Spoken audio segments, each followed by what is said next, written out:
So again, talking about fitness, you know, a lot of guys out there, tier 1 units, tier 2 units, tier 0 units, whatever the fuck, it don't matter, putting out a lot of content. And, you know, sadly, you know, a lot of these guys look like 200 pounds of chewed bubble gum. And if that applies to you, you know, do something about it. And you guys here should definitely, you know, maintain your fitness. As you can see, the training is quite physical. But Dale, why don't you talk about real quick about applied power? So the other day, remember when we were in the gym working out on the heavy bag, and I said I showed you the video of the man and woman being mugged by 2 men right on the street, right. And so the husband was out there flailing, trying to fight one guy while his wife was getting the shit beat out of her by another guy and getting robbed, right? She's on her back kicking in. And so, let me put it this way.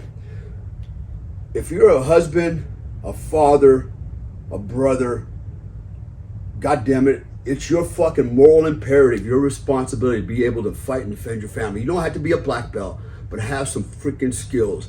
Can you imagine your wife, your kid, your mom, your family member, your friend getting a dog shit kicked out of them because you can't fight, because you didn't have the damn time? All right, bullshit. I've been training all my life. I started martial arts when I was 13 years old, okay? And it kept me in great shape.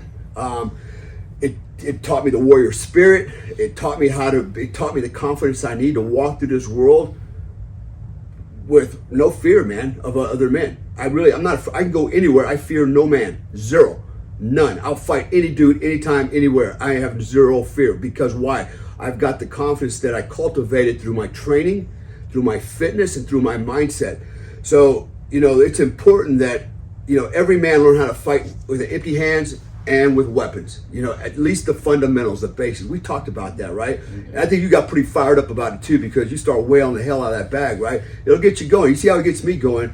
Man, you know what? What kind of man are you that are not prepared to take care of your family, protect your family? You know, going to work every day and making $1 to put food on the table, yeah, that's one thing.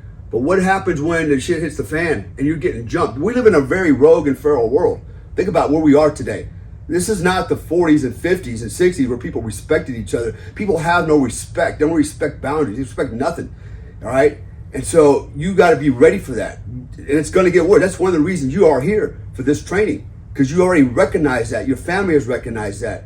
So, you know, part of this, the training, is being mentally prepared, the mindset part of it. Learn the fundamentals. We've been talking about that, right? Advanced techniques are the fundamentals of fundamentals mastered. The other thing I want to talk about is real quick. So you see a lot of training out there. You know, guys are grappling, right? You know, okay, the grapplers can beat anybody. Bullshit, all right? I got a 6-degree black belt. Okay, I've got a 1st-degree black belt in jiu-jitsu. I was a professional fighter. Like I said, I have over 200 fights, okay, in and out of the ring. So I got a little bit of skill. I think I know what I'm talking about. Here's the deal, okay? Winning a fight has nothing to do with how hard you can punch. Winning a grappling match has nothing to do about how strong you are and how much weight you can bench press. It has everything to do with speed and leverage. That's it. Just leveraging power. How do you leverage power? Speed through body movements, momentum. You know, all the things we've talked about: speed, surprise, bonus of action, and momentum. Right, here we go. It all applies again. You know, and here's one of the fallacies with jiu-jitsu and grappling. Okay, if you're on the ground fighting with one guy, guess what? You're wide open for the number 2 guy to come over and punt your head off like a football. I've seen it happen more than once.